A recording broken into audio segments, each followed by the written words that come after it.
Good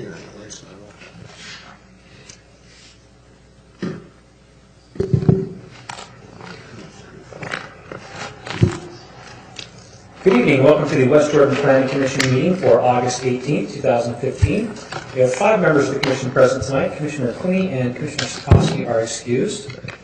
We have 1 item on our consent calendar, and that's the minutes from our August 4th, 2015 meeting.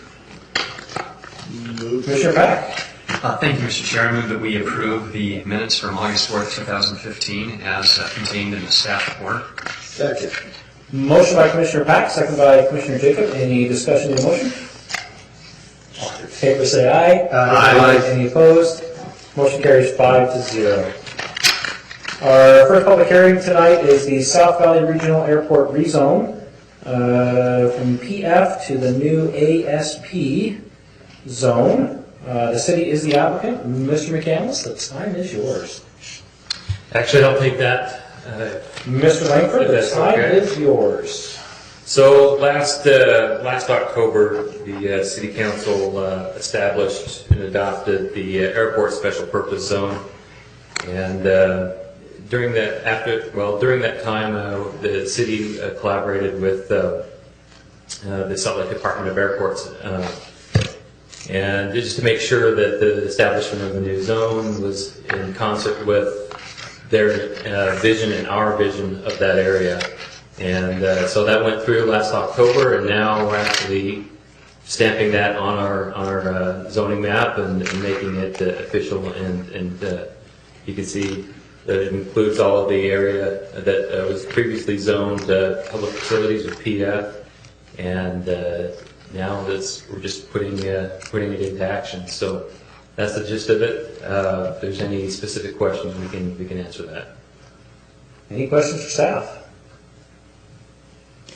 I'll ask the obvious question. What does this zoning, because there may be some citizens that want to know this question, what does this zoning specifically restrict or do different than the PF did? The PF zoning district is for public facilities. It would be mainly government or institutional kinds of uses that would be allowed in that zoning district. The new ASP zoning district just allows a wider variety of airport-specific uses or uses that are more specific to airport operations. So under the previous PF, you could put a hospital or something in there, but that's not consistent with an airport, but this one's just more airport-oriented type structures. Correct. Okay. Thank you. Any other questions? Well, then open it up to the public. If there's anybody who would like to comment on this particular item, invite you to the microphone. If you would give your name and contact information for the public record, and you'll have 3 minutes to make your comments. Thank you, Mr. Chairman. I'm Alan McCandless. I work for the Department of Airports. I'm the planner for the airport and environmental specialist for the airport. And we've been working with the staff, and we appreciate their efforts for some time now. And that's the comment is correct that this particular zone will allow more close aeronautical and aviation types of uses, where the old public facilities zones had some uses in there that were not compatible with aviation activities, cemeteries and hospitals and churches and so on. So we feel comfortable with the list that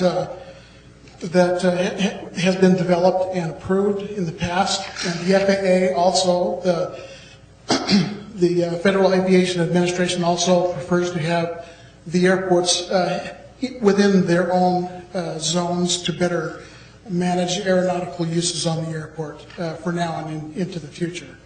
Also, just one last item is that on May 19th, the airport director, Maureen Riley, sent a letter of support for the rezoning to the staff. And so they should have that in the file. So we support the rezoning. Thank you.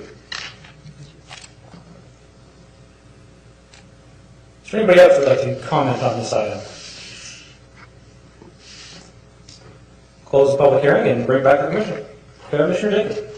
I actually have one question for staff that I just thought of, if I may. How many parcels are in this? Is it just one parcel of the airport, or are there other parcels? No, there are multiple parcels. Those are all shown up on the zoning map. The airport owns all those. That's what I thought those were. Okay, thanks.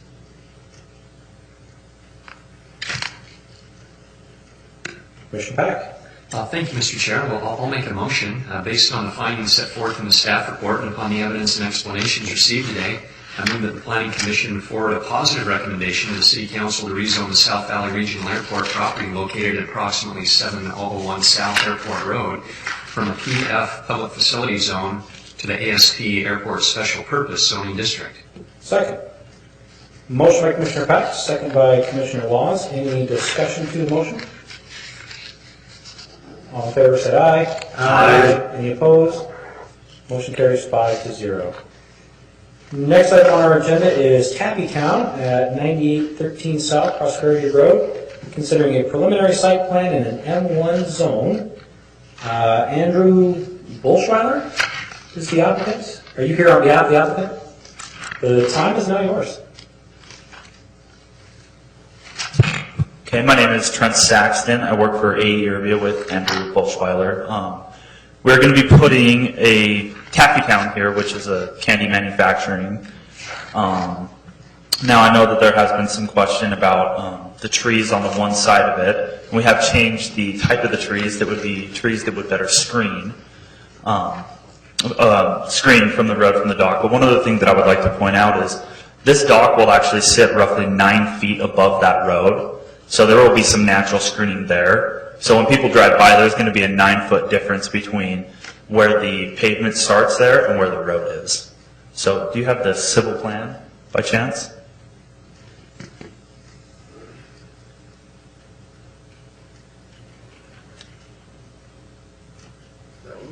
Do we have any others? Grading plan, please.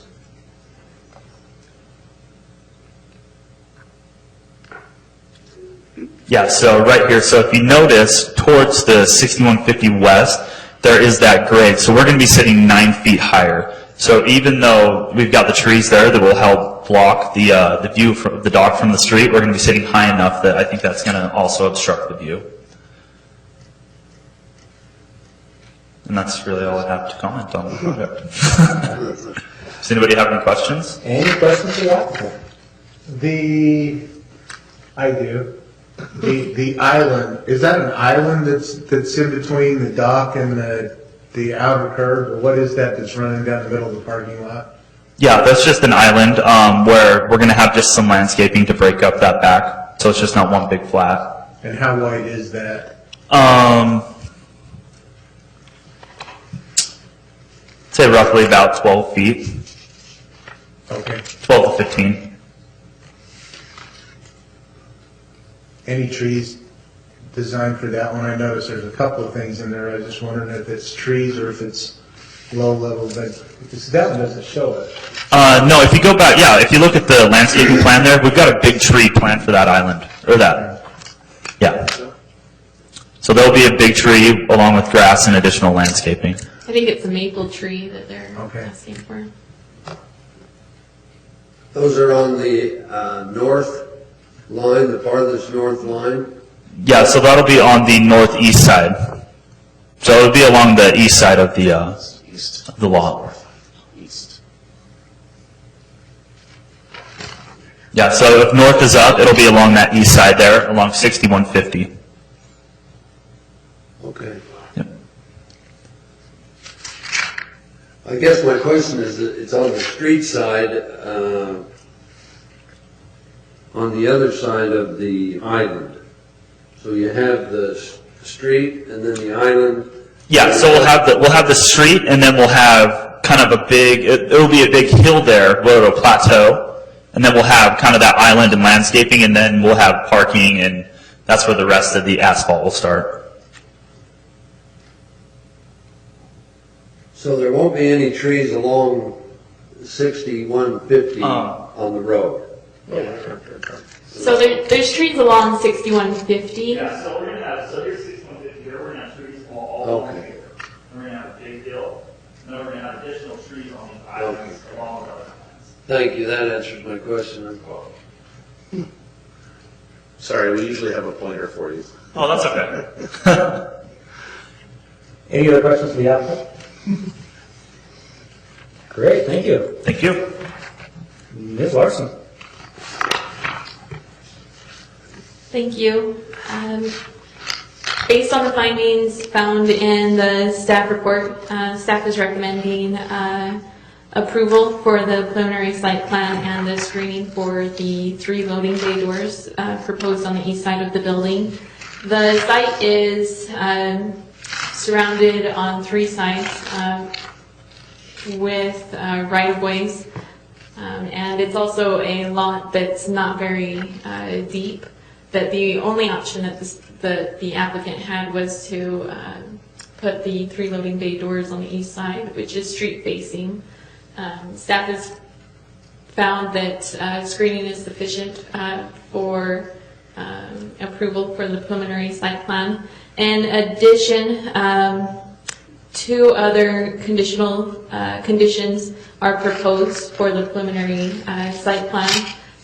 Number 4 being that the business being a part, second amended subdivision must be recorded prior to final site plan approval, and that the Planning Commission waive the sidewalk improvements along Prosperity Road, and that the future owners, future property owners will not protest to the establishment of a future special improvement district.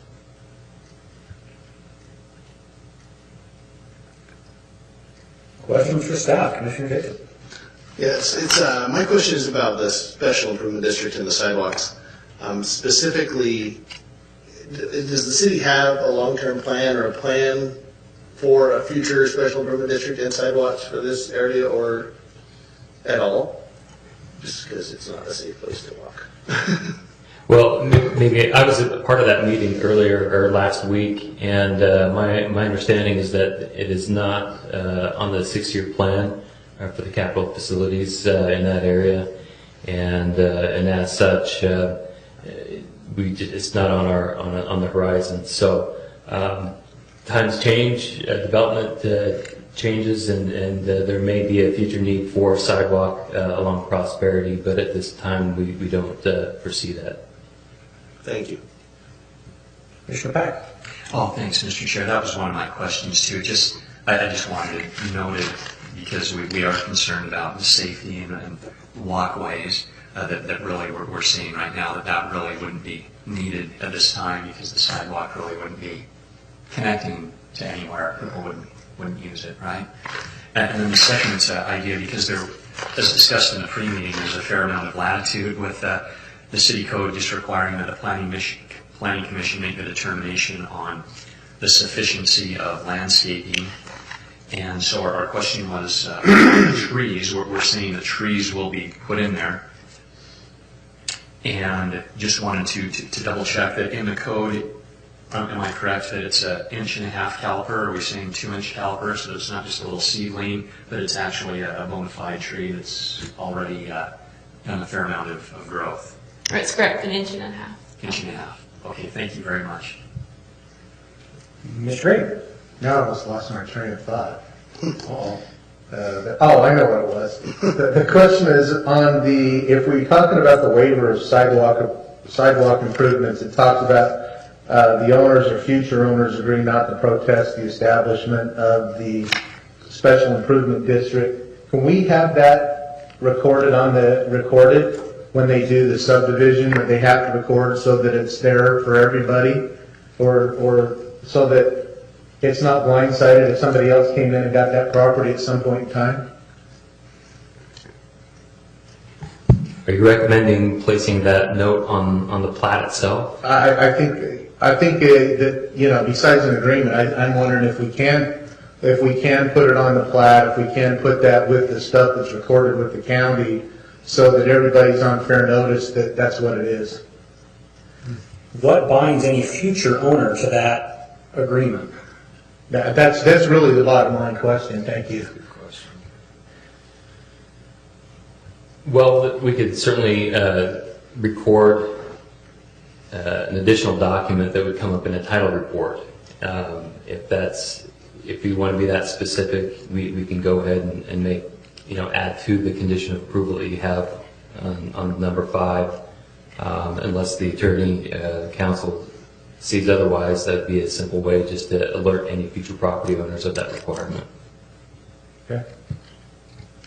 Do you have a thought, Mr. Thorpe? I don't think we can bind future property owners. I think the law will require that we notify them and seek their consent at the time. But we could record the current agreement so that they'd be on notice that at least is a possibility. Yeah, and certainly the current owner is going to be bound, but I don't think as a legal matter we can bind somebody that we don't know in the future. We can't make that a covenant that runs with the land. We can't. Now, if the property owner wants to. Okay, I see what you're saying. All right. Interesting. The other question that I have, this will be a really stupid question, I'm sure, but when we look at 6150 West and where the trees, those spruces are going to be planted along the curb, towards the curbing, if we ever decide to put a sidewalk in there, aren't we going to be ripping out the trees to put the sidewalk in?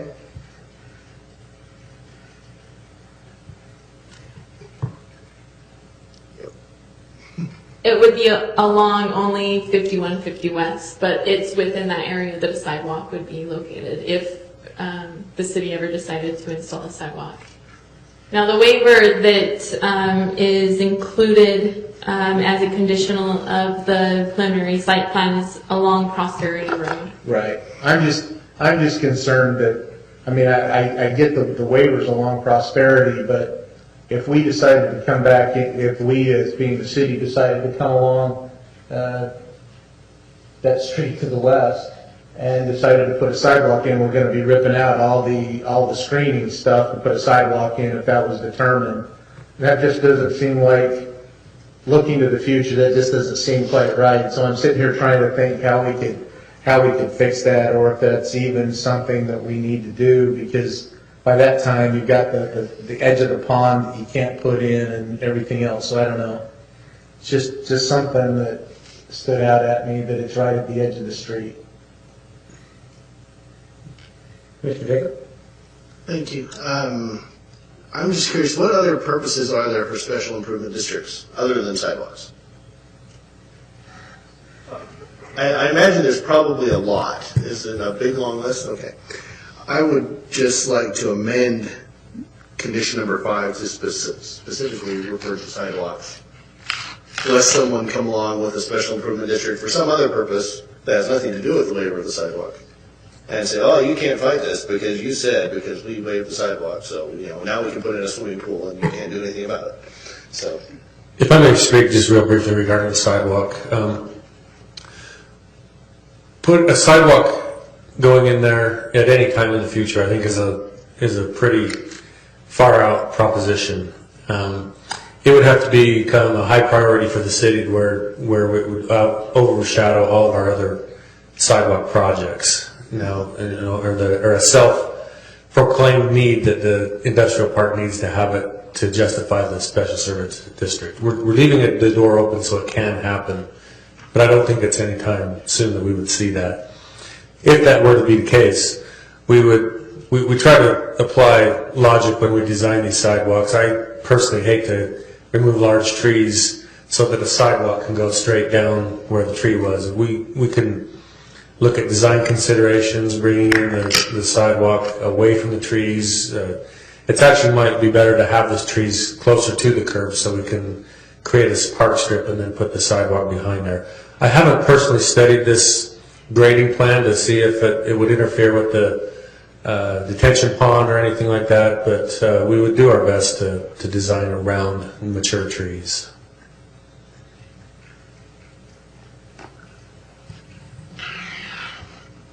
Any other questions? So did you make the motion, or do I? We haven't No, had we haven't had a public hearing yet. So. Oh, okay. I just wondered if you made a motion. You were talking about number No. 5. That's why I asked. Just throwing out an idea. Okay, well then we'll open this up to what's left of our public. If there's anybody who would like to comment on this particular item. Seeing none, we'll close the public hearing and continue that discussion on item number 5. Commissioner Pack. Thank you. Just a question for Commissioner Jacob. I'm just trying to get clarification on condition number 5, where you're saying to include the word sidewalk. It already talks about waiver of the sidewalk improvements. Could you clarify that for me, please? Sure. What we're saying in this condition is, upon the waiver of the sidewalk improvements on Prosperity Road, the current and future owners cannot protest the establishment of a future special improvement district, which it doesn't say this is a sidewalk-specific special improvement district. It just says a special improvement district. So I don't know if a special improvement district, for example, could be used to widen Prosperity Road. We're going to come along and assess these people. We're going to widen the road, and because we didn't require you to put in a sidewalk, now we can require you to put in a swimming pool or a wider road or whatever special improvement district may be otherwise applied for. So I just think specifying what it is that we're limiting the protest about, because if I was the property owner, I'd certainly protest the swimming pool. So just mention sidewalk again, not protest the establishment or participation of a future special improvement district related to the sidewalk. Yeah, for the purposes of installing a sidewalk. Got it. Thank you.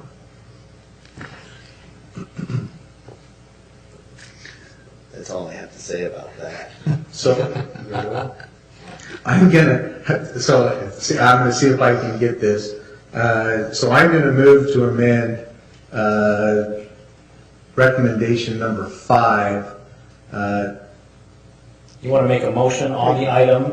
Move to approve with your changes? Okay, so I'm gonna move to approve, based on the findings set forth, recommendations 1 through 5, with a change in number 5 that says that adds the terms for sidewalk improvements at the end of number 5, and that it further says that the agreement would be filed with the plat to put, and that's basically to put future owners on notice that there's a possibility there. I'll second that.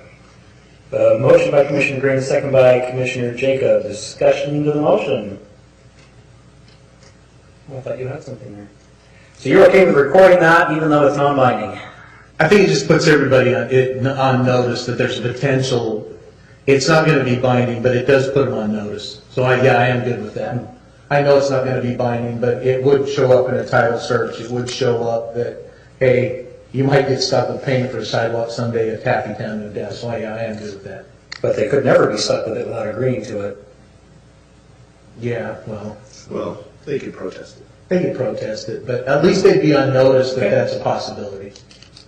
I just think it's fair for a future landowner to know that we waived the sidewalk and there's a potential that could happen there. Any other discussion? All in favor, say aye. Aye. Any opposed? Motion carries 5-0. Our last item is Holiday Oil, 2730 West, 7800 South, preliminary site plan. Holiday Oil, Scott Wagstaff is the applicant. The time is now yours.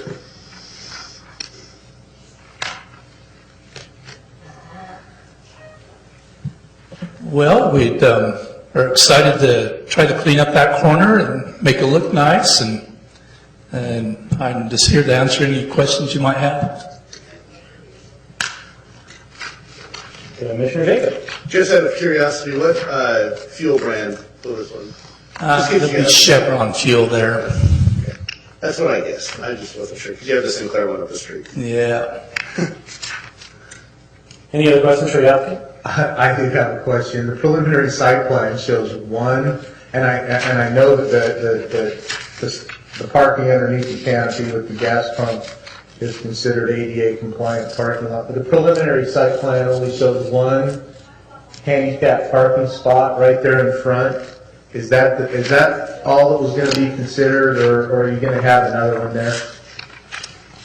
You know, that's generally, we've built the same footprint probably about 10 times now, and that's generally all we've ever had, or it is all we've ever had, so. Okay.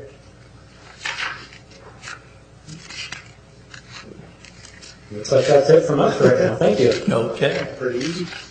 Good question. Thank you. So the subject site that the applicant is requesting preliminary site plan approval for is 2730 West, 7800 South. The property is currently sitting vacant. The proposed Holiday Oil will demolish everything on the site with the exception of the existing car wash. Staff, with the findings in the staff report, staff has found that the proposed Holiday Oil is an improvement to that intersection, and we are recommending approval with the 4 conditions listed in the staff report. Any questions for staff? I guess my question will be back, what does the code require for the parking stall there? I know we talked a little bit about it in the pre-meeting. So the zoning ordinance requires that 1 ADA stall is required per 25 parking stalls required. The site plan exceeds 25 stalls, so technically 2 ADA stalls are required. However, all of the parking stalls under the fuel canopy are considered to meet ADA requirements. I guess my concern would be just that if we say that the ADA required parking lots under the canopy, that's a long way for an ADA person to get to the building. So that would be that's where my concern comes up, is that that's 40 or 50, 100 feet, whatever that distance is from the canopies to the building, when most of the time we put ADA compliant parking stalls next to a building. And I understand we have ADA compliant, they have to be ADA compliant for the people to fuel their vehicles, but that would be my concern there, is that we only have the one spot. I'm running through my mind here real quickly, the other gas stations I visit in town, and I can't think of any of them that have more than one. I can't. I do a lot of shopping at Holiday, and I call it shopping. You do I a buy a lot, lot of soda pop at Holiday Oil, and there's only ever one. and I don't pay attention to that. I don't pay that much attention to the blue stalls, other than to try to avoid it. Any other questions for staff? We'll open this up to the public. If there's anybody who would like to comment on the Holiday Oil item tonight. I'm getting a head shake from the one other member of our audience there, so we'll go ahead and close the public comment and bring that back to the commission. And there's a red light from Commissioner Jacob. That means go, by the way. It does mean go. I will just go ahead and make the motion to approve the Holiday Oil preliminary site plan for the property at 2730 West, 7800 South in the CGZC zoning district with the conditions 1 through 4 as listed. Second. Motion by Commissioner Jacob, second by Commissioner Heiner. Any discussion to the motion? All in favor say aye. Aye. Any opposed? Motion carries 5-0. That concludes our agenda for tonight, unless there's anything else anybody would like to discuss. I will move that we adjourn. Anybody opposed to that? We stand adjourned until September 1st, 2015.